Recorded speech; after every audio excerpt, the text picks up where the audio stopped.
Hello friends, Manoj Rajguru की political science classes में आपका स्वागत है। अगर आपको मेरे वीडियो, उनके कंटेंट और उनका प्रेजेंटेशन पसंद आए तो मेरे वीडियोस को लाइक करें, मेरे चैनल को सब्सक्राइब करें और बेल आइकन को दबाएं ताकि आने वाले वीडियोस की नोटिफिकेशन आपको टाइम टाइम पर मिलते रहे और एक ही प्लेटफॉर्म पर आप मेरे सारे वीडियो को एक्सेस कर सकें। Thank you. प्लेटो की शिक्षा योजना या प्लेटो का शिक्षा के संबंध में जो उसका विचार था, वो विचार हम लोग शुरुआत में ये कह सकते हैं मुख्य बातों के रूप में कि प्लेटो की शिक्षा जो थी वो तत्कालीन यूनान के जो दो नगर राज्य थे, एथेंस और स्पार्टा, उन दोनों की शिक्षा प्रणालियों से प्रभावित थी। हम ये भी कह सकते हैं कि प्लेटो की जो शिक्षा संबंधी विचार है उसमें एथेंस की शिक्षा प्रणाली के भी कुछ तत्व विद्यमान थे और स्पार्टा की शिक्षा प्रणाली के भी कुछ तत्व विद्यमान थे। दोनों ही शिक्षा प्रणालियों में जो अच्छाइयां थी उस और जो प्लेटो की नजर में उसको उसने अपनी शिक्षा की योजना के अंदर स्थान प्रदान किया। फॉर एग्जाम्पल, स्पार्टा की जो शिक्षा प्रणाली थी, जैसे कि हमने पढ़ा था कि स्पार्टा युद्धों में रत था, पड़ोसी देशों के साथ निरंतर वहां पर युद्ध होते थे, इसीलिए 17 वर्ष की आयु के बाद बच्चों को अभिभावकों से लेकर उन्हें अनिवार्य रूप से सैन्य शिक्षा दी जाती थी। तो और उस जैसे स्पार्टा की शिक्षा प्रणाली पूरी तरह से राज्य द्वारा नियंत्रित थी, उसी तरह से प्लेटो की शिक्षा प्रणाली में भी सैन्य शिक्षा को आवश्यक बनाया गया आत्मबल और शारीरिक बल के विकास के लिए। साथ ही साथ हम लोगों को यह भी पता है कि प्लेटो ने अपने आदर्श राज्य में राज्य द्वारा नियंत्रित शिक्षा प्रणाली को स्थापित किया। तो यही राज्य द्वारा नियंत्रित प्रणाली स्पार्टा में भी प्रचलित थी। तो हम बता सकते हैं कि स्पार्टा से मुख्यतः प्लेटो ने सैन्य शिक्षा और राज्य के नियंत्रण की व्यवस्था को ग्रहण किया। इसी तरह से अगर हम एथेंस की बात करें तो ये कह सकते हैं कि एथेंस में मोटे तौर पर सैन्य शिक्षा की बजाय विचार शक्ति के विकास को ज्यादा महत्व दिया गया और उसी के अनुरूप अलग अलग आयु वर्ग के लिए एथेंस के अंदर शिक्षा प्रणाली या शिक्षा का पाठ्यक्रम निर्धारित था। तो उसी से प्रेरणा पाकर प्लेटो ने भी अपनी शिक्षा प्रणाली के अंदर विचार शक्ति को प्रबल बनाने के लिए एक नए पाठ्यक्रम की योजना प्रस्तुत की। तो ये जो बातें हैं वो हम उसकी शिक्षा प्रणाली के मुख्य रूप में बता सकते हैं। एथेंस और स्पार्टा से प्रेरणा ग्रहण करने के बावजूद प्लेटो की शिक्षा प्रणाली में जिस तरह से पाठ्यक्रम को निर्धारित किया गया है ना, और जिस तरह से कार्य योजना बनाई गई है, वो हम कह सकते हैं कि वो प्लेटो का अपना एक मौलिक विचार रहा है। तो केवल ये कहना कि प्लेटो की शिक्षा प्रणाली एथेंस और स्पार्टा के प्रभाव से युक्त थी तो वो पर्याप्त नहीं होगा। एथेंस और स्पार्टा की शिक्षा प्रणाली का प्रभाव तो था ही, लेकिन बहुत सी बातें इसमें प्लेटो की अपनी मौलिक विचारधारा के रूप में भी परिलक्षित होती है। तो ये तीन मुख्य बातें हम लोग बता सकते हैं प्रारंभिक तौर पर प्लेटो की शिक्षा प्रणाली से जुड़ी हुई। अब अगर हम बात करें कि प्लेटो का ये जो शिक्षा की योजना थी, इसका पूरा पाठ्यक्रम किस प्रकार से निर्धारित किया गया था, तो हम कह सकते हैं कि प्लेटो की शिक्षा प्रणाली में या उसकी शिक्षा की योजना में तीन स्तर हैं। एक प्राथमिक स्तर जो कि 6 वर्ष से लगाकर 20 वर्ष की आयु तक के बच्चों को दिया जाने वाला शिक्षा का पाठ्यक्रम था। तो पहला प्राथमिक स्तर क्या हो गया? 6 वर्ष से लगाकर 20 वर्ष तक की आयु तक के बच्चों को दी जाने वाली शिक्षा। दूसरे स्तर को हम द्वैतिक स्तर के रूप में समझ सकते हैं या इसको हम हायर एजुकेशन या उच्च शिक्षा के रूप में भी समझ सकते हैं। 20 वर्ष से लगाकर 35 वर्ष तक की आयु के लोगों को यह शिक्षा प्रदान की जाएगी। ये शिक्षा का द्वैतिक स्तर था पाठ्यक्रम में। और तीसरी बात जो हम यहाँ पर बता सकते हैं वो है शिक्षा का व्यावहारिक प्रशिक्षण। यहाँ व्यावहारिक प्रशिक्षण का मतलब क्या है कि जो शुरुआती दो दो चरण है, प्राथमिक चरण और द्वितीयक चरण, उसके अंदर सैद्धांतिक बातों पर बल दिया जाएगा, सैद्धांतिक ज्ञान प्रदान किया जाएगा, लेकिन एक दार्शनिक राजा या आदर्श राज्य का संचालन करने वाले संरक्षक वर्ग के निर्माण के लिए क्या क्या व्यावहारिक बातें आवश्यक हैं, ये सारी चीजें 35 से 50 वर्ष की आयु के अंदर प्रदान की जाएगी। तो कहने का मतलब पूरा जो पाठ्यक्रम था प्लेटो का, वो हम बता सकते हैं कि प्रारंभ से लगाकर 50 वर्ष तक की आयु तक चलने वाला एक पाठ्यक्रम था, अलग अलग चरणों के अंदर। अगर हम इनको डिटेल में देखें कि ये अलग अलग चरण किस प्रकार के थे, तो हम सबसे पहले बात करते हैं प्राथमिक स्तर पर जो एजुकेशन दी जा रही थी। जनरली हम जिसको अपनी भाषा में स्कूली शिक्षा कहते हैं, प्राथमिक शिक्षा के नाम से प्लेटो की शिक्षा योजना में वो चीज नजर आती है। हम लोग बता सकते हैं कि जैसे ये पूरी प्राथमिक शिक्षा या प्राथमिक स्तर की जो शिक्षा थी वो 6 वर्ष से लगाकर 20 वर्ष तक की आयु के विद्यार्थियों को प्रदान की जाएगी। लेकिन इसको भी वर्गीकृत किया है प्लेटो ने। वर्गीकृत आयु के आधार पर तय किया है। सबसे पहले 6 वर्ष से लगाकर 12 वर्ष तक की आयु के बच्चों को यह प्राथमिक शिक्षा का पहला स्तर प्रदान किया जाएगा। मतलब फॉर्मल शिक्षा, औपचारिक रूप से शिक्षा कब प्रारंभ होगी? जब विद्यार्थी की आयु 6 वर्ष होगी। और 6 वर्ष से लगाकर 12 वर्ष तक की आयु को आयु में उसको क्या क्या सिखाया जाएगा? तो प्लेटो ये कहता है कि इस शिक्षा के काल में विद्यार्थी के अंदर नैतिक मूल्यों और कार्मिक सत्य, यानी कि सत्य के प्रति किस प्रकार का विचार या विवेक विकसित होना चाहिए, नैतिकता का भाव, सद्गुणों का विकास किस प्रकार से होना चाहिए, ये चीजें 6 वर्ष से लगाकर 12 वर्ष तक की आयु के अंदर विद्यार्थियों को सिखाई जाएगी। अब प्लेटो क्या कहता है कि ये वो आयु है जहां पर व्यक्ति या विद्यार्थी अनुकरण के माध्यम से सीखता है। अनुकरण का मतलब दूसरों को देख देखकर उसके व्यवहार को अपने व्यवहार में ढालने की कोशिश करता है। तो इस प्रवृत्ति को देखकर, विद्यार्थियों के अनुकरण की प्रवृत्ति को देखते हुए शिक्षा के इस काल में विद्यार्थियों को कथाएं सुनाई जाएगी, देवी देवताओं की कथाएं, जिसमें आदर्शात्मक मूल्य होंगे।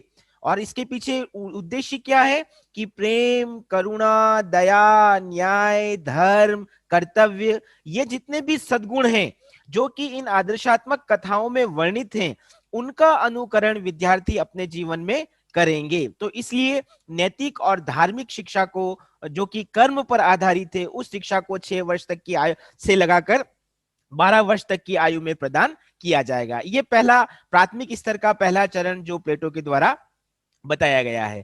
प्लेटो कहता है कि प्राथमिक स्तर में ही जो दूसरा चरण होगा वो 12 वर्ष से लगाकर 18 वर्ष तक की आयु वर्ग के विद्यार्थियों को प्रदान किया जाएगा। अब यहां पर देखिए, इसमें कुछ बदलाव पाठ्यक्रम में प्लेटो के द्वारा किया गया। प्लेटो क्या मानता है कि किसी भी विद्यार्थी में आत्मशक्ति और विचार शक्ति का विकास होना जरूरी है। यहाँ आत्मशक्ति का मतलब हम शारीरिक शक्ति से ले सकते हैं और विचार शक्ति का मतलब हम मानसिक शक्ति से ले सकते हैं। और इन दोनों को ही विकसित करने के लिए किसी भी विद्यार्थी में शारीरिक क्षमता यानी कि आत्मशक्ति और मानसिक क्षमता यानी कि विचार शक्ति को मजबूत करने के लिए प्लेटो 2 पक्षों पर बल देता है। यहाँ पर आप ध्यान रखना, ये इस पे 2 नंबर का कई बार प्रश्न भी आता है। संगीत और व्यायाम, एक्सरसाइज और या संगीत का मतलब हम म्यूजिक से ले सकते हैं कि संगीत और व्यायाम 12 वर्ष से लगाकर 18 वर्ष तक की आयु के विद्यार्थियों का मुख्य कंटेंट, अध्ययन का मुख्य विषय होगा। संगीत के ऊपर बल क्यों दिया गया है? तो प्लेटो ये कहता है कि संगीत के अंदर कला के सारे पक्ष आ जाते हैं, जैसे कविता लिखना, कहानियां लिखना, उपन्यास लिखना, है ना, हर प्रकार का साहित्य आ जाता है, गायन आ जाता है, नृत्य आ जाता है, ये और यहाँ तक कि संस्कृति का हर पहलू प्लेटो ने वो सब चीजें किसमें डाली है? संगीत के अंदर डाली है। और जब व्यक्ति इस प्रकार की कलाओं से परिपूर्ण होता है तो उसकी विचार क्षमता में वृद्धि होती है। तो इसलिए वो 12 वर्ष तक से 18 वर्ष की आयु में संगीत के अध्ययन पर बल देता है। दूसरी बात अभी हमने कही कि 12 वर्ष से लगाकर 18 वर्ष तक की आयु में आत्मशक्ति या शारीरिक शक्ति के विकास की भी बात की गई है। तो इसके लिए प्लेटो क्या कहता है कि इस आयु वर्ग में 12 से 18 वर्ष की आयु वर्ग में व्यायाम पर बल दिया जाएगा। यहां देखो, व्यायाम का मतलब कसरत की जब हम बात करते हैं तो वो फिजिकल की बात नहीं हो रही है। यहां पर क्या बात हो रही है? आहार यानी कि भोजन किस प्रकार का हो, है ना, और एक संतुलित भोजन के माध्यम से किस प्रकार से आप अपने शरीर को संतुलित रख सकते हो।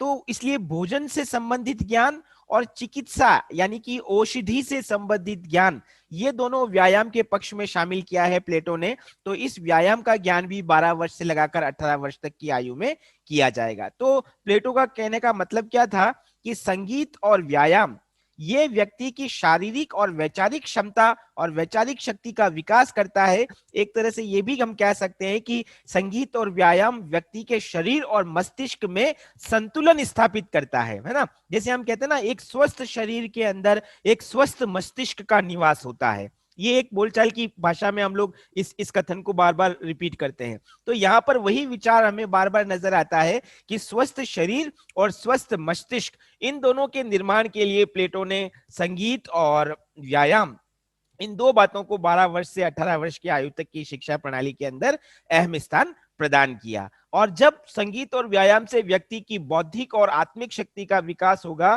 तो न केवल उसके अंदर विवेक की जागृति होगी, बल्कि वो निर्णय लेने में भी खुद को सक्षम बना पाएगा। तो ये 12 से 18 वर्ष तक का दूसरा स्तर, जो कि दूसरा चरण, जो कि प्रारंभिक स्तर की शिक्षा में प्लेटो बताता है। और तीसरी बात जो इसी के अंदर प्राथमिक स्तर की शिक्षा के अंदर जो तीसरा चरण आता है, वो 18 से 20 वर्ष तक की आयु का आता है। प्लेटो क्या कहता है, इस पूरी अवस्था के अंदर विद्यार्थियों को सैन्य शिक्षा प्रदान की जाएगी। और सैन्य शिक्षा प्रदान करने के पीछे उद्देश्य क्या होगा कि विद्यार्थियों में आत्मनियंत्रण का भाव विकसित हो, है ना। व्यक्तियों में इस प्रकार का सैनिक कौशल विकसित किया जाएगा कि न केवल वो अपने आप को संतुलित कर पाए, बल्कि राज्य हित में भी उनको, उनका जो कार्य है उसके लिए वो तैयार रहें। उनके अंदर साहस की भावना का विकास इस सैन्य शिक्षा के माध्यम से किया जाएगा। और साथ ही साथ अनुशासन का विकास, एक डिसिप्लिन लाइफ किस प्रकार की होनी चाहिए, ये बात भी सैन्य शिक्षा के दौरान 18 से 20 वर्ष तक की आयु के अंदर सिखाई जाएगी। इन शॉर्ट क्या कह सकते हैं कि एक सैनिक का काम है राज्य की रक्षा करना, तो राज्य की रक्षा के लिए क्या जरूरी है, क्या क्षमताएं होनी चाहिए, वो सारे भाव इसी 18 से 20 वर्ष तक की आयु के अंदर प्रत्येक विद्यार्थी के अंदर विकसित किए जाएंगे। तो ये पहला स्तर आप लोगों ने देखा प्लेटो की शिक्षा योजना का, जो कि 6 वर्ष से लगाकर 20 वर्ष तक की आयु तक चलती है। यहां पर आप ये एक विशेष बात ध्यान रखना, पिछली 2-3 क्लासों के अंदर हमने एक चीज बार बार पढ़ी है कि प्लेटो के आदर्श राज्य में 3 वर्ग पाए जाते हैं, उत्पादक वर्ग, सैनिक वर्ग और दार्शनिक वर्ग। उत्पादक वर्ग को किसी भी प्रकार की शिक्षा नहीं दी जाएगी। तो ये जो हम शिक्षा प्रणाली की बात कर रहे हैं, ये शिक्षा किसके लिए है, सैनिक वर्ग और दार्शनिक वर्ग, जिसको एक शब्द के अंदर प्लेटो ने अभिभावक या गार्जियन वर्ग कहा है। तो ये जो पूरी शिक्षा है, प्राथमिक शिक्षा, प्राथमिक स्तर की शिक्षा, ये सैनिक वर्ग को भी दी जाएगी और दार्शनिक वर्ग के व्यक्तियों को भी दी जाएगी। ये विशेष आप लोग ध्यान रखना, प्राथमिक स्तर की शिक्षा पूरे अभिभावक वर्ग के लिए है। ये इस बात पर हम जोर क्यों दे रहे हैं, क्योंकि जैसे ही अभी हम शिक्षा का द्वितीयक स्तर शुरू करेंगे तो आपको ये अंतर नजर आ जाएगा। तो प्राथमिक स्तर की शिक्षा किसके लिए है, सैनिक वर्ग के लिए और दार्शनिक वर्ग के लिए, एक शब्द में पूरे अभिभावक वर्ग के लिए। अब जब हम बात करते हैं कि 20 वर्ष की आयु के बाद शिक्षा का दूसरा स्तर प्रारंभ होता है, जिसे कि द्वितीयक स्तर कहा जाता है ना। अब यहां पर आप विशेष ध्यान रखना, पहली बात हम लोग क्या कह रहे हैं, 20 से लगाकर 35 वर्ष तक ये जो शिक्षा का दूसरा स्तर रहेगा, इसका लाभ सभी को नहीं मिलेगा। सभी को मतलब पूरे अभिभावक वर्ग के लिए ये शिक्षा नहीं है। जैसे हमने अभी कहा ना कि सैनिक वर्ग और दार्शनिक वर्ग मिलकर क्या बनता है, अभिभावक वर्ग मिलता है। प्राथमिक स्तर की शिक्षा सैनिक वर्ग को भी दी जाएगी और दार्शनिक वर्ग को भी दी जाएगी। लेकिन ये जो शिक्षा का द्वितीयक स्तर है, ये सैनिक वर्ग के लिए नहीं है, ये किसके लिए है, केवल दार्शनिक वर्ग के लिए। इसीलिए अभी हम क्या बात कर रहे हैं कि द्वितीयक स्तर की शिक्षा का लाभ सभी को नहीं मिलेगा। क्यों नहीं मिलेगा, क्योंकि प्राथमिक स्तर की शिक्षा पूर्ण करने के बाद एक परीक्षा का आयोजन होगा और जो व्यक्ति उस परीक्षा में उत्तीर्ण होगा उसे द्वितीयक स्तर की शिक्षा के अंदर प्रवेश दिया जाएगा, और जो व्यक्ति प्राथमिक शिक्षा की परीक्षा उत्तीर्ण नहीं कर पाएगा उसे, या ये महसूस किया जाएगा कि उसके अंदर ज्यादा काबिलियत विकसित नहीं है उच्च शिक्षा ग्रहण करने की, तो उसे सीधा का सीधा सैन्य वर्ग में भेज दिया जाएगा। तो आप यहां पर देखो कि सैन्य वर्ग का निर्धारण यहीं पर हो रहा है। कहने का मतलब द्वितीयक स्तर की शिक्षा सैनिकों के लिए नहीं है, वो केवल दार्शनिक वर्ग के लिए है। इसीलिए ये दो बातें हमने लिखी है। पहली बात क्या है कि पूरे अभिभावक वर्ग के लिए द्वितीयक स्तर की शिक्षा नहीं है, और दूसरी बात सैनिक वर्ग का निर्धारण इसी चरण से हो जाता है, यानी कि प्राथमिक स्तर की शिक्षा पूर्ण करने के बाद जो लोग काबिल नहीं पाए जाते हैं, योग्य नहीं पाए जाते हैं, उन्हें सैनिक वर्ग में भेज दिया जाता है, और जो योग्य और कुशल समझे जाते हैं उन्हीं के लिए द्वितीयक स्तर की शिक्षा प्रारंभ की जाती है। तो ये एक महत्वपूर्ण बात।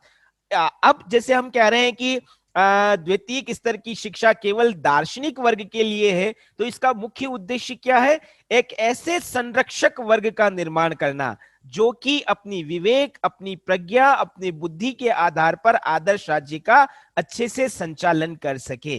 तो इसलिए द्वितीयक स्तर की शिक्षा का प्रचलन प्लेटो की शिक्षा योजना में हमें नजर आता है। अब यहां पर भी हम देखते हैं ये जो पूरा द्वितीय स्तर है शिक्षा की योजना का, ये 20 वर्ष से लगाकर 35 वर्ष तक चलता है, लेकिन इसको भी 2 चरणों में विभाजित किया है प्लेटो ने। पहला चरण कौन सा है? 20 से लगाकर 30 वर्ष तक की शिक्षा। प्लेटो ये कहता है कि इस शिक्षा के अंदर पाठ्यक्रम क्या होगा?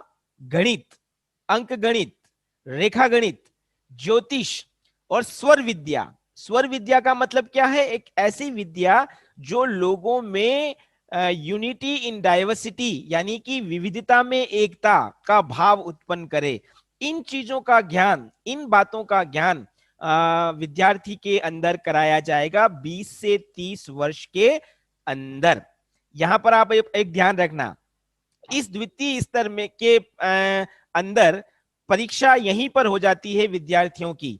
जब 20 से 30 वर्ष तक उसे गणित, अंक गणित, रेखा गणित या ज्योतिष, स्वर विद्या, इनका ज्ञान पूरा हो जाता है, ये शिक्षा का पाठ्यक्रम पूरा हो जाता है, उसके बाद एक परीक्षा का आयोजन किया जाएगा और जो उस परीक्षा के अंदर अनुत्तीर्ण रहेगा उसे सैन्य वर्ग के अंदर भेज दिया जाएगा, या उनको जो निम्न सामान्य स्तर के प्रशासनिक पद हैं उनके उन पदों पर नियुक्त किया जाएगा। यहां ध्यान रखना किसकी बात कर रहे हैं हम?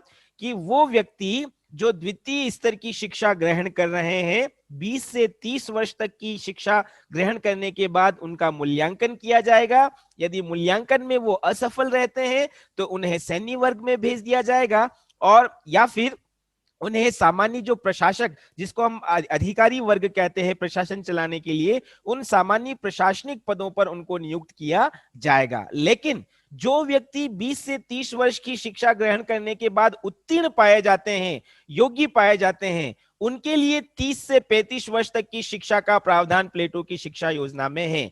और इसके अंदर क्या किया जाएगा? देखिए, 2 बड़े शब्द इसमें हम यहां पर यूज कर सकते हैं, एक द्वंद्ववाद और दूसरा, आपने पढ़ा है फर्स्ट ईयर के अंदर, थर्ड ईयर के अंदर भी पढ़ा है, हीगल ने, मार्क्स ने द्वंद्वात्मक पद्धति का प्रयोग किया है। द्वंद्वात्मक मतलब 2 अलग अलग पक्षों के बीच में जब संघर्ष होता है तो एक तीसरा नया पक्ष उभर कर आता है। हीगल ने क्या बताया था कि एक पक्ष, एक विचार है, उसके विरुद्ध प्रतिक्रिया होती है, दूसरा विचार अस्तित्व में आता है, उन दोनों विचारों के विरुद्ध उन दोनों विचारों में द्वंद्व होता है तो एक नया विचार आता है, जिसको हम वाद, प्रतिवाद और संवाद के नाम से समझते हैं। यही बात मार्क्स ने पदार्थ के अंदर बताई थी कि पहले एक पदार्थ अस्तित्व में आता है, उसके विरुद्ध प्रतिक्रिया होती है, तो दूसरा पदार्थ अस्तित्व में आता है जो एक दूसरे के विरोधी होते हैं। इन दोनों पदार्थों में द्वंद्व होता है तो एक नया पदार्थ अस्तित्व में आता है जो कि स्थायी नहीं होता है। यही अस्थायी जो है उसको संवाद का नाम मार्क्स के द्वारा दिया गया। तो ये द्वंद्व सत्य की खोज की एक प्रणाली है जिसको द्वंद्वात्मक प्रणाली कहा जाता है, द्वंद्ववाद। यही द्वंद्ववाद हमें प्लेटो के पाठ्यक्रम में भी नजर आता है 30 से 35 वर्ष तक। और साथ ही साथ दर्शन, जिसको हम कहते हैं फिलोसॉफी, हर चीज को देखने का अपना एक नजरिया क्या होना चाहिए, एक उत्तम जीवन के लिए, एक श्रेष्ठ जीवन के लिए किस सोच से काम करना चाहिए, ये दर्शन विकसित हो, इसके लिए प्लेटो ने 30 से 35 वर्ष तक की आयु के पाठ्यक्रम में द्वंद्ववाद और दर्शन को पाठ्यक्रम का प्रमुख मुद्दा बनाया। हम यहां पर यह कह सकते हैं कि द्वंद्ववाद और दर्शन के माध्यम से प्लेटो इस वर्ग के विद्यार्थियों में तर्क शक्ति और विचार शक्ति दोनों को विकसित करना चाहता था। और जब 35 वर्ष की अवस्था तक ये पाठ्यक्रम या ये शिक्षा विद्यार्थियों को दे दी जाती तो ये अपेक्षा रखी जाती कि इस शिक्षा के माध्यम से एक अच्छे अभिभावक या एक अच्छे दार्शनिक शासक का निर्माण कर लिया गया है, एक ऐसे शासक का निर्माण जिसमें अब जिसकी आत्मा में सत्य को पालन करने की, सत्य के व्यवहार को स्वीकार करने की भावना विकसित हो चुकी है और जो सद्गुणों के अंदर विश्वास रखता है। तो ये 30 से 35 वर्ष तक की आयु का जो शिक्षा का पाठ्यक्रम था वो द्वितीय स्तर के रूप में हम बता सकते हैं। तो ये जो पूरा चरण है जो 20 वर्ष से प्रारंभ होकर 35 वर्ष तक चल रहा है, इसको हम हायर एजुकेशन या उच्च शिक्षा के नाम से भी अपनी अपनी समझ के लिए इस नाम से भी बुला सकते हैं। क्योंकि प्राथमिक शिक्षा किसको दी जा रही थी? सभी को। सभी का मतलब अभिभावक वर्ग के अंदर जो सैनिक वर्ग है और जो दार्शनिक वर्ग है, उन सबको प्राथमिक स्तर की शिक्षा दी जा रही थी। लेकिन जो काबिल थे उन्हीं को द्वितीय स्तर की शिक्षा दी जा रही थी, इसीलिए हम इसको उच्च शिक्षा के नाम से भी समझ सकते हैं। एक विद्वान है जिनका नाम है सेबाइन, और सेबाइन ने इसके बारे में बहुत महत्वपूर्ण बात व्यक्त की है। वो ये कहते हैं कि रिपब्लिक का सबसे मौलिक और महत्वपूर्ण विचार ये उच्च शिक्षा का विचार है। यहाँ उच्च शिक्षा का मतलब इस द्वितीय स्तर की शिक्षा से हम ले सकते हैं, जो प्लेटो का अपना मौलिक विचार है और महत्वपूर्ण है क्योंकि इसके अंदर व्यक्ति की तर्क और विचार शक्ति को विकसित करने का अवसर दिया जाता है। ये दूसरा स्तर। तीसरे स्तर पर अगर हम बात करें तो हम कह सकते हैं कि प्लेटो ने एक अच्छे शासक वर्ग के निर्माण के लिए व्यावहारिक शिक्षा या व्यावहारिक प्रशिक्षण पर भी बल दिया, है ना। और ये कब तक चलेगी? तो प्लेटो कहता है कि 35 वर्ष की आयु से लगाकर 50 वर्ष की आयु तक विद्यार्थी को व्यावहारिक ज्ञान का या क्रियात्मक अनुभव का प्रशिक्षण दिया जाएगा। देखिए, व्यावहारिक ज्ञान का मतलब काम करते हुए अनुभव लेना। क्रियात्मक अनुभव मतलब हम केवल बता दें कि देखो कोई काम ऐसे किया जाता है तो उससे व्यक्ति को अनुभव नहीं मिलता है, उससे जब वो कार्य करवाया जाए तब उसको अनुभव की प्राप्ति होती है। तो 35 से 50 वर्ष की आयु तक इसी प्रकार के व्यावहारिक ज्ञान और क्रियात्मक अनुभव का प्रशिक्षण विद्यार्थियों को दिया जाएगा। आप देख सकते हो कि ये 15 वर्ष तक चलने वाली एक प्रक्रिया है जिसमें एक आदर्श शासक के निर्माण के लिए बहुत अच्छी योजना प्लेटो के द्वारा बताई गई है। इस पूरे 15 वर्ष की अवधि में राज्य की सेवा करने के लिए, राज्य के प्रति समर्पित होने के लिए, अपने कर्तव्यों का पालन करने के लिए, शासन का कुशल संचालन करने के लिए किस किस प्रकार के कला कौशल की आवश्यकता होती है, वो सारा प्रशिक्षण इस व्यावहारिक प्रशिक्षण या व्यावहारिक शिक्षा के दौरान दिया जाएगा। हम लोग ये कह सकते हैं कि इस व्यावहारिक प्रशिक्षण के माध्यम से प्लेटो एक दार्शनिक शासक बनने की पूरी प्रक्रिया को अपनी शिक्षा योजना के अंदर प्रस्तुत करता है। अब यहां पर एक विशेष बात ध्यान रखना, अगर हम मोटे तौर पर देखें तो प्लेटो की शिक्षा योजना 6 वर्ष की आयु से लगाकर 50 वर्ष तक की आयु तक चलती है ना, कि 6 वर्ष की आयु से विद्यार्थी शिक्षा ग्रहण करना शुरू करेगा और 50 वर्ष की आयु तक एक दार्शनिक शासक बनने तक ये शिक्षा प्रणाली चलेगी। लेकिन प्लेटो ये भी कहता है कि यहीं पर शिक्षा ग्रहण करने या शिक्षा अर्जन की प्रक्रिया समाप्त नहीं होती है। आपको मैंने कल की क्लास में बताया था कि प्लेटो कहता है कि प्लेटो की शिक्षा आजीवन चलने वाली एक प्रक्रिया है। तो भले ही फॉर्मल एजुकेशन, औपचारिक शिक्षा 50 वर्ष की आयु में समाप्त हो रही है, लेकिन 50 वर्ष के बाद भी जो दार्शनिक वर्ग के व्यक्ति हैं वो अंतिम सत्य की खोज, अंतिम सत्य क्या है, एक श्रेष्ठ जीवन की प्राप्ति कैसे हो, उसके लिए सद्गुणों का विकास कैसे किया जाए, उसके लिए आत्म साक्षात्कार की जरूरी है कि मैं अपने आप को किस तरह से और ज्यादा नैतिक और ज्यादा सद्गुणी बनाऊं। तो ये पूरी प्रक्रिया आजीवन चलती है। मतलब औपचारिक शिक्षा तो 50 वर्ष की आयु पर खत्म हो रही है, लेकिन अनौपचारिक तौर पर शिक्षा अर्जन की या ज्ञान ग्रहण करने की जो प्रक्रिया है वो आजीवन जारी रहती है। और इसी के बाद प्लेटो अंतिम तौर पर क्या कहता है कि एक अवस्था ऐसी भी आती है इस शिक्षा अर्जन के दौरान जब दार्शनिक शासक अपने उत्तराधिकारी को सत्ता सौंपता है, एक योग्य उत्तराधिकारी के साथ सत्ता का हस्तांतरण होता है और स्वयं वो दार्शनिक शासक स्वयं, जिसको हम कह सकते हैं रिटायरमेंट के बाद, सत्य की खोज में लग जाता है। और वो सत्य क्या है? ईश्वर या उत्तम या श्रेष्ठ जीवन की प्राप्ति। तो ये सारी प्रक्रियाएं उसकी व्यावहारिक शिक्षा प्रणाली के दौरान हम बता सकते हैं। तो एक बार हम पूरा रिमाइंड करें तो हम क्या कह सकते हैं कि प्लेटो की शिक्षा योजना को मोटे तौर पर हम 3 भागों में समझ सकते हैं। प्राथमिक स्तर की शिक्षा जो 6 वर्ष की आयु से लगाकर 20 वर्ष तक की आयु तक चलती है, जिसमें सैनिक वर्ग और दार्शनिक वर्ग के विद्यार्थियों को शिक्षा प्रदान की जाती है। उसके बाद द्वितीय स्तर की शिक्षा जो 20 वर्ष से लगाकर 35 वर्ष तक की आयु के विद्यार्थियों को दी जाती है, ये केवल दार्शनिक वर्ग के विद्यार्थियों के लिए है और उसके बाद तीसरे स्तर पर व्यावहारिक प्रशिक्षण दिया जाता है जो 35 से 50 वर्ष तक की आयु के लिए दिया जाता है, और जिसमें एक आदर्श शासक बनने के लिए जिस व्यावहारिक ज्ञान और कुशलता और योग्यता की जरूरत होती है वही अनुभव इस चरण के अंदर कराया जाता है। तो ये पूरी प्लेटो की शिक्षा योजना हम बता सकते हैं।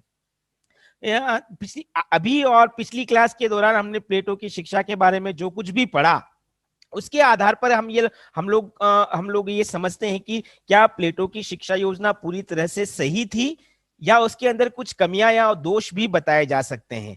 तो हम लोग बता सकते हैं कि प्लेटो की शिक्षा योजना पूरी तरह से दोष मुक्त नहीं थी, उसके अंदर बहुत सारी कमियां थी। फॉर एग्जाम्पल, प्लेटो की शिक्षा प्रणाली को अप्रजातांत्रिक या कुलीन तंत्रीय शिक्षा व्यवस्था कहा जा सकता है।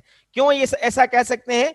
क्योंकि प्लेटो की शिक्षा व्यवस्था समाज के सभी वर्गों के लिए नहीं थी, ये समान शिक्षा का प्रबंध नहीं करती है। जैसे हम लोग अभी समझते आ रहे हैं कि उत्पादक वर्ग को शिक्षा की योजना से वंचित रखा गया है। समाज का एक बड़ा उत्पादक वर्ग जिनकी संख्या बहुत ज्यादा है, लेकिन चूंकि प्लेटो के अनुसार उसके अंदर विवेक और साहस की मात्रा नहीं है, इसलिए उनको शिक्षा प्रदान नहीं की जाएगी। तो इस आधार पर क्या कह रहे हैं हम? समाज के एक वर्ग को वंचित रखा जा रहा है और केवल अभिभावक वर्ग को शिक्षा प्रदान की जा रही है, जो कि प्रजातांत्रिक मूल्यों के अनुरूप नहीं है। और जब किसी व्यवस्था में एक ही वर्ग को महत्व दिया जाता है, जैसे कि प्लेटो ने अभिभावक वर्ग को दिया है, तो उसको हम कुलीन तंत्रीय व्यवस्था कह सकते हैं। तो प्लेटो की शिक्षा भी कुलीन तंत्रीय शिक्षा व्यवस्था के रूप में समझी जा सकती है। यहां तक कि आप लोगों ने देखा कि अभिभावक वर्ग में भी जो दो वर्ग हैं, सैनिक और दार्शनिक, तो सैनिक वर्ग को भी प्राथमिक स्तर की शिक्षा ही दी जा रही है,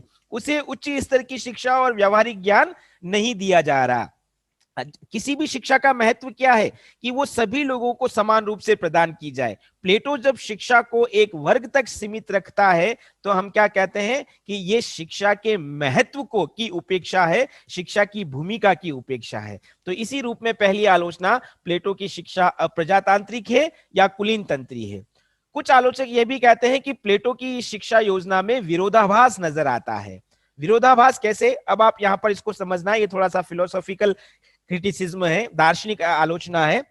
प्लेटो क्या कहता है? शिक्षा के अंतिम उद्देश्य के को लेकर प्लेटो की इस योजना में दो अलग अलग विचार नजर आते हैं। एक तरफ प्लेटो क्या कहता है, आप लोगों ने अभी पढ़ा, 50 वर्ष तक की आयु की शिक्षा देने के पीछे उद्देश्य क्या है? एक दार्शनिक शासक का निर्माण करना, यानी कि एक ऐसे शासक का निर्माण करना जो कि राज्य की सेवा कर सके, है ना।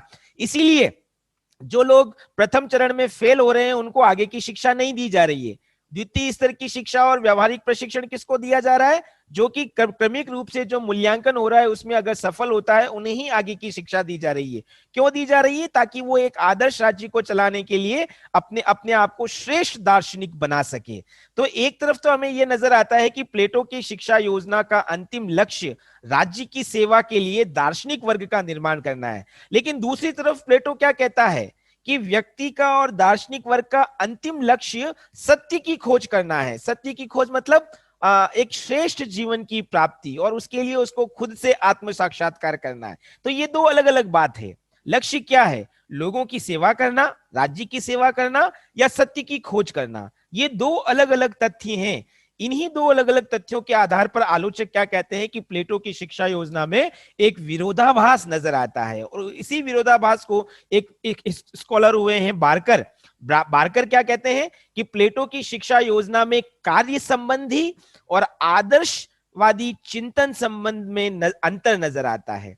मतलब कार्य वो क्या करवाना चाह रहा है? राज्य की सेवा, लेकिन आदर्श क्या स्थापित किया है? सत्य की खोज। तो ये कार्य और आदर्श, चिंतन और क्रियात्मक, इन दोनों पक्षों में एक व्यापक अंतर प्लेटो की शिक्षा योजना में हम देख सकते हैं। तो ये दूसरी आलोचना। तीसरी आलोचना क्या बताई गई है? आलोचक ये भी कहते हैं कि प्लेटो की शिक्षा योजना में अत्यधिक एकरूपता है।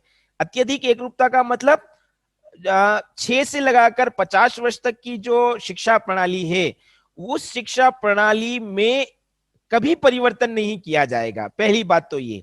और वो हर व्यक्ति के लिए एक जैसी है। जैसे हम लोग खुद जानते हैं, आप लोग एक एग्जांपल की बात करें, आप लोगों ने आर्ट्स ले रखी है, कुछ लोगों ने साइंस ले रखी है, कुछ लोगों ने कॉमर्स ले रखी है, कुछ लोग इंजीनियरिंग करते हैं, कुछ लोग मैनेजमेंट का कोर्स करते हैं। ये सब क्यों?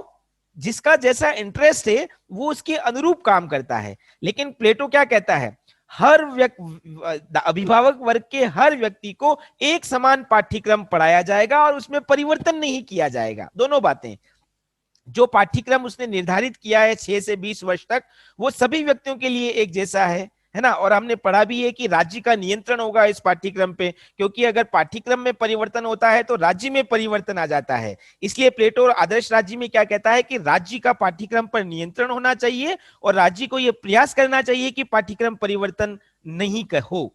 तो अगर ये व्यवस्था स्थापित हो जाती है शिक्षा के अंदर, तो कई सारे दोष उत्पन्न हो जाते हैं। फॉर एग्जाम्पल, एक जैसी शिक्षा पढ़ने से विद्यार्थी बोर हो जाते हैं, उसमें उबाऊपन आ जाता है, एक नीरसता आ जाती है, कोई कोई व्यक्ति के अंदर कोई उत्साह नहीं रहता एक एक समान पाठ्यक्रम में, क्योंकि हम जानते हैं कि परिवर्तन के साथ साथ शिक्षा का परिवर्तित होना भी आवश्यक है। समय की मांग जो कह रही है, उस मांग के अनुसार अगर शिक्षा नहीं प्रदान की जाए तो वो अप्रासंगिक हो जाती है। तो शिक्षा की, प्लेटो की शिक्षा भी कुछ इसी प्रकार से अप्रासंगिक, नीरस और उबाऊ होती हुई नजर आती है। दूसरी बात, प्लेटो के अंदर शिक्षा प्रणाली को निश्चित दायरे में बांधा गया है कि इस आयु वर्ग में यही पढ़ाया जाएगा, इस आयु वर्ग में इसी का ज्ञान दिया जाएगा।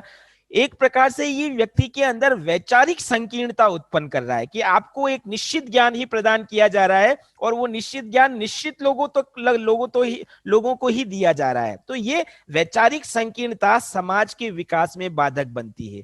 तो इसीलिए आलोचक क्या कहते हैं कि प्लेटो ने जिस प्रकार से पाठ्यक्रम का निर्धारण किया है, जिस प्रकार से उसके ऊपर राज्य का नियंत्रण किया है, वो वही एक रूपता उचित नहीं है या सही नहीं है।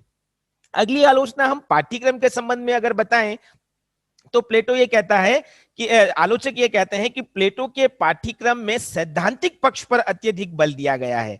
आप लोग देखो कि उसका जो व्यावहारिक शिक्षा का स्तर है वो 35 से 50 वर्ष तक की आयु के विद्यार्थियों के लिए है और वो सिलेक्टेड विद्यार्थी हैं, है ना। लेकिन 35 वर्ष से पहले तक जो शिक्षा दी जा रही है, 6 वर्ष की आयु से लगाकर 35 वर्ष तक की आयु का जो ज्ञान है विद्यार्थियों के लिए, वो पूरी तरह से सैद्धांतिक ज्ञान है, जिसमें उसको दर्शन का ज्ञान कराया जा रहा है, द्वंद्ववाद का ज्ञान कराया जा रहा है, ज्योतिष, अंकगणित, रेखा गणित का ज्ञान कराया जा रहा है, म्यूजिक का ज्ञान कराया जा रहा है, व्यायाम का ज्ञान कराया जा रहा है। तो ये सब सैद्धांतिक अधिक है और इसी सैद्धांतिक के कारण क्या हो रहा है, वही चीज वापस हम बता सकते हैं कि व्यक्ति के अंदर जो है नीरसता की स्थिति उत्पन्न होती है और साथ ही साथ हम लोग ये बता सकते हैं कि वो उबाऊ या बोरिंग शिक्षा व्यवस्था का सूचक होता है। तो ये पाठ्यक्रम संबंधी दोष भी यहाँ पर रेखांकित किया जा सकता है।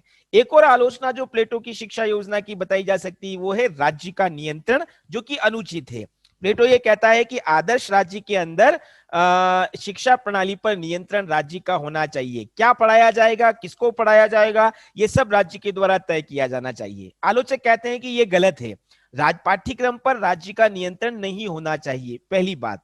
और नैतिकता के नाम पर, है ना, प्लेटो ने क्या कहा था कि नैतिकता को बनाए रखने के लिए, सद्गुणों को विकसित करने के लिए राज्य को यह देखना चाहिए कि किस वर्ग को, किस व्यक्ति को क्या क्या पढ़ाया जाए। लेकिन नैतिकता के नाम पर जब इस प्रकार का नियंत्रण स्थापित किया जाता है तो उससे व्यक्ति के व्यक्तित्व का जो बहुमुखी विकास होना चाहिए, जिसको हम सर्वांगीण विकास कहते हैं, वो सर्वांगीण विकास नहीं हो पाता। एक व्यक्ति के लिए यह जरूरी है कि उसको शिक्षा के क्षेत्र में स्वायत्तता या मुक्तता मिलनी चाहिए। राज्य का उसके ऊपर नियंत्रण नहीं होना चाहिए कि उसे क्या पढ़ना है या कितना पढ़ना है, ये राज्य तय नहीं करे, बल्कि व्यक्ति को खुद को तय करना चाहिए। इसीलिए पाठ्यक्रम चयन की आजादी भी व्यक्ति को होनी चाहिए, लेकिन ऐसी कोई आजादी प्लेटो की शिक्षा योजना में नजर नहीं आती है। हम लोग ये भी मान लें कि प्लेटो ने जिस शिक्षा प्रणाली पर राज्य के नियंत्रण की बात की, उससे क्या होगा, राज्य खुद अपने आप में एक शिक्षण संस्था बन जाएगी कि हम लोग ये पढ़ा रहे हैं, और इससे राज्य के कार्यों पर अनावश्यक बोझ बढ़ जाएगा। राज्य का काम क्या है, पब्लिक वेलफेयर का तो है ही, लेकिन साथ ही साथ सुरक्षा प्रदान करना भी है। लेकिन अगर वो शिक्षा के क्षेत्र में इन्वॉल्व हो जाएगा तो आलोचक कहते हैं कि उसके कार्यभार में अनावश्यक वृद्धि हो जाएगी। जिस समय को, जिन क्षमताओं का प्रयोग वो दूसरे कार्यों में, लोगों के कल्याण के कार्यों में, उनकी रक्षा के कार्यों में, उनके उत्थान के कार्यों में लगा सकते हैं, वही क्षमता, वही कार्य, वही समय, वही धन जब शिक्षा पर लगेगा तो वो अनावश्यक व्यय होगा। तो ये इसीलिए वो राज्य के नियंत्रण को अनुचित मानते हैं। एक और बात, कुछ आलोचक ये भी कहते हैं कि प्लेटो ने समान शिक्षा के ऊपर जो बल दिया वो गलत था। आप लोगों को पता है कि प्लेटो ने स्त्री और पुरुष की समानता की बात कही। यहां पर कुछ आलोचक क्या कहते हैं कि प्लेटो ने स्त्री और शिक्षा पुरुषों के लिए समान शिक्षा का समर्थन किया था, है ना, जो कि गलत है। देखो ये कुछ आलोचकों का विचार है, लेकिन उनका उनका लॉजिक क्या है उसको हमारे लिए जानना जरूरी है। कुछ आलोचक क्या कहते हैं कि भले ही स्त्री और पुरुष के अंदर बौद्धिक समानता हो रहती है, बुद्धि और विवेक भले ही पुरुषों और स्त्रियों का समान हो सकता है, लेकिन इसके बावजूद स्त्रियों और पुरुषों के अंदर उनके स्वभाव को लेकर, उनकी भावनाओं को लेकर बहुत ज्यादा अंतर होता है, उनकी शारीरिक संरचना को लेकर बहुत ज्यादा अंतर होता है। इसी आधार पर उनको समान शिक्षा नहीं दी जा सकती, उनका उनका शिक्षा का पाठ्यक्रम समान नहीं हो सकता। अगर ये समान हो रहा है तो हम जो जेंडर के आधार पर जो जो जो विषमताएं हैं हम उसकी उपेक्षा कर रहे हैं। हमें जेंडर की असमानता, जेंडर के आधार पर स्थापित असमानता का भी सम्मान करना चाहिए और उसके लिए समान शिक्षा व्यवस्था को लागू नहीं करना चाहिए। तो ये एक और आलोचना जो आलोचकों के द्वारा की जाती है। एक अंतिम बात जो हम यहाँ पर एक और अगले अगले पक्ष के रूप में बता सकते हैं कि प्लेटो का जो आदर शिक्षा योजना है उसमें दार्शनिक शासक बनाने की बात कही गई है। आलोचक ये कहते हैं कि जरूरी नहीं है कि इस शिक्षा से दार्शनिक शासक सफल हो पाएगा। क्यों नहीं हो पाएगा? क्योंकि व्यवहार में ये जरूरी नहीं है कि शिक्षा के माध्यम से जिस आदर्श शासक की कल्पना की गई है वो आदर्श शासक बने और वैसा व्यवहार करे। तो जरूरी नहीं है कि शिक्षा योजना से दार्शनिक शासक की सफलता की कल्पना की जा सके, वो असफल भी हो सकता है।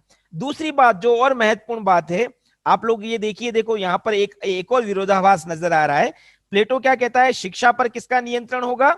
राज्य का नियंत्रण होगा। एक तरफ वो ये कह रहा है, लेकिन दूसरी तरफ वो क्या कह रहा है कि दार्शनिक शासक जो है वो आदर्श राज्य की स्थापना करेगा। मतलब अप्रत्यक्ष रूप से हम क्या कह सकते हैं कि आदर्श राज्य के ऊपर नियंत्रण किसका है? राजा का। तो ये स्पष्ट नहीं है कि शिक्षा के माध्यम से किस प्रकार की व्यवस्था स्थापित होगी। आदर्श राज्य के माध्यम से शिक्षा का नियंत्रण होगा या शिक्षा के माध्यम से निर्मित दार्शनिक राजा के द्वारा आदर्श राज्य का नियंत्रण होगा, ये अस्पष्ट है। तो ये भी एक आलोचना का तर्क बन सकता है। एक और महत्वपूर्ण बात जो दार्शनिक राजा के संबंध में यहां पर हम कर सकते हैं, आप लोगों ने देखा कि कोई भी विद्यार्थी आजीवन जब तक वो शिक्षा ग्रहण कर रहा है 50 वर्ष तक, वो अपने गुरु के अनुशासन में बंधा हुआ है ना। आलोचक क्या कहते हैं कि एक जीवन के एक लंबे समय तक अगर विद्यार्थी किसी के अनुशासन में बंध कर काम करता है ना, किसी के मार्गदर्शन और निर्देशन में काम कर रहा है, तो इससे उसका आत्मविश्वास, उसका खुद का जो भरोसा है अपने आप पर, जो आत्मनिर्भरता का भाव है, धीरे धीरे वो आत्मविश्वास समाप्त हो जाता है। और जब वो आत्मविश्वास समाप्त हो जाता है तो वो अच्छी तरीके से या प्रभावी तरीके से काम नहीं कर पाता। तो ये एक और बात जो आदार्शनिक शासन की सफलता से जुड़ी हुई है, जिसकी आलोचक आलोचना करते हैं। यहां पर हम एक चीज और बता सकते हैं कि प्लेटो ये भी कहता है कि दार्शनिक शासक से जुड़ा हुआ कि अगर मान लो शिक्षा के माध्यम से एक दार्शनिक व्यक्ति का निर्माण कर भी दिया जाए तो एक दार्शनिक व्यक्ति में सांसारिक मोह माया का अभाव, सांसारिक मोह माया से वो उतना जुड़ाव महसूस नहीं करता है, वो वैराग्य की भावना से ग्रसित होता है। और ऐसा वैराग्य वाला दार्शनिक अगर उसको शासक वर्ग का हिस्सा बना दिया जाएगा तो क्या होगा? वो उतनी कुशलता से, उतने प्रभाविकता से अपना काम नहीं कर पाएगा। हम लोग ये कह सकते हैं कि जिस शिक्षा योजना के माध्यम से प्लेटो ने दार्शनिक शासक बनाने की बात कही है, कोई गारंटी नहीं है कि उस शिक्षा योजना के माध्यम से एक दार्शनिक शासक का निर्माण हो। तो ये कुछ आलोचनाएं हैं जिसके माध्यम से हम प्लेटो की शिक्षा योजना की आलोचना कर सकते हैं। एक अंतिम छोटी सी बात और कर लेते हैं कि प्लेटो ने जो शिक्षा की योजना बनाई और उसकी जिस आधार पर कमियां भी बताई गई, उसके आधार पर यदि हम मूल्यांकन करें तो क्या ये कहा जा सकता है कि प्लेटो की शिक्षा योजना बेकार थी? तो नहीं। उसके बारे में मूल्यांकन के तौर पर हम कह सकते हैं कि भले ही प्लेटो की शिक्षा योजना में कुछ दोष थे, कुछ कमियां थी, जिसमें सत्यता के अंश भी सही हैं, लेकिन उसके बावजूद प्लेटो की शिक्षा योजना का पर्याप्त महत्व है। कैसे महत्व है कि प्लेटो ये कहता है कि आदर्श राज्य को चलाने के लिए एक अच्छा शासक चाहिए, और एक अच्छा शासक शिक्षा के माध्यम से निर्मित किया जा सकता है। तो हम यहाँ पर वही कह सकते हैं, महत्व क्या है कि शासन की जटिलता के लिए, शासन को चलाने के लिए जिस शासक वर्ग की आवश्यकता है, उसका शिक्षित, अनुभवी और योग्य होना जरूरी है, जो कि शिक्षा के माध्यम से ही किया जा सकता है, जो कि प्लेटो की शिक्षा योजना में नजर आता है। दूसरी बात, प्लेटो ने यह कहा कि शिक्षा के माध्यम से सत्य की खोज का प्रयास किया जा सकता है। मतलब सत्य की खोज का एक साधन है शिक्षा योजना। हम लोग ये मानते हैं कि अगर हमारे अंदर नैतिकता या सद्गुणों का विकास करना है, तो हमें उन नैतिक मूल्यों का भी ज्ञान हमारे लिए होना आवश्यक है, जो कि शिक्षा के माध्यम से किया जा सकता है। प्लेटो इसी बात पर बल देता है कि सत्य की खोज के लिए शिक्षा एक महत्वपूर्ण साधन है। तीसरी बात, समाज के अंदर व्यक्ति प्राथमिक इकाई है, व्यक्तियों से मिलकर समाज बनता है। व्यक्ति का हित क्या है और समाज का हित क्या है, इसके अंदर संतुलन शिक्षा के माध्यम से स्थापित किया जा सकता है। व्यक्तिगत नैतिकता और सार्वजनिक नैतिकता के बीच में किस प्रकार का संतुलन स्थापित किया जाए, क्या व्यक्तिगत दायित्व होंगे, सामाजिक दायित्व क्या होंगे, ये सब शिक्षा के माध्यम से व्यक्ति के अंदर जागृत किया जा सकता है। और ये हमेशा हर काल के अंदर सार्वभौमिक रूप से व्यक्ति और समाज के अंदर इस प्रकार का संतुलन आवश्यक रहता है, जो कि शिक्षा के माध्यम से ही व्यक्ति के अंदर विकसित किया जा सकता है। अगली बात हम ये कह सकते हैं कि किसी भी राज्य की एकता और सुदृढ़ता को बनाए रखने के लिए लोगों के अंदर कर्तव्य बोध, राज्य और समाज के प्रति जो कर्तव्य बोध है वो विकसित करना आवश्यक है। शिक्षा इस प्रकार का कर्तव्य बोध विकसित कर सकती है। प्लेटो भी ये कहता है कि राज्य के वर्गों में कर्तव्य बोध विकसित करने में शिक्षा महत्वपूर्ण भूमिका निभाती है। तो हम ये कह सकते हैं कि वर्तमान में भी यही बात लागू होती है। किसी भी राज्य को एकीकृत और सुदृढ़ बनाए रखने के लिए लोगों के अंदर शिक्षा के माध्यम से उनके दायित्वों का भाव जगाना जरूरी है, जो कि शिक्षा के माध्यम से किया जाता है। फिर हम ये भी कह सकते हैं कि प्लेटो ने स्त्री और पुरुषों को समान रूप से शिक्षा देने की बात कही। वर्तमान में भी ये व्यवस्था चल रही है, तो शिक्षा वर्तमान की ये व्यवस्था हम कह सकते हैं कि प्लेटो के विचारों के अनुरूप एक प्रशंसनीय व्यवस्था है। प्लेटो ने भी जिस प्रकार लैंगिक विभेदता को, जेंडर की असमानता को नजरअंदाज करते हुए स्त्री और पुरुषों के लिए समान शिक्षा की बात कही, वास्तव में वो समान शिक्षा देनी चाहिए। स्त्री और पुरुषों में उनमें शारीरिक आधार पर या जेंडर के बेस पर किसी भी प्रकार की असमानता नहीं रखनी चाहिए। हम ये भी कह सकते हैं कि प्लेटो ने शिक्षा पर राज्य के नियंत्रण की बात की। हालांकि राज्य का पूरी तरह से नियंत्रण तो अनुचित है, लेकिन एक सीमित अर्थ में शिक्षा के ऊपर राज्य का नियंत्रण होना चाहिए। क्यों?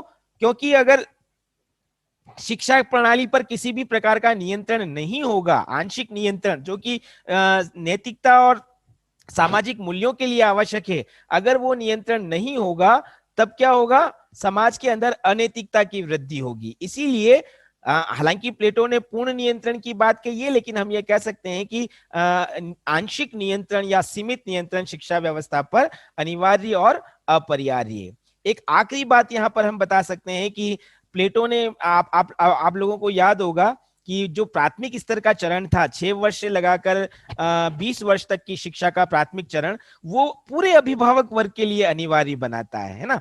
उसके बाद वो कहता है कि जो लोग प्राथमिक शिक्षा में असफल हो जाएंगे वो सैनिक वर्ग में जाएंगे और बाकी शिक्षा केवल दार्शनिक वर्ग को ही दी जाएगी। इसका मतलब क्या है? जो प्राथमिक स्तर की शिक्षा है वो पूरे अभिभावक वर्ग के लिए अनिवार्य है।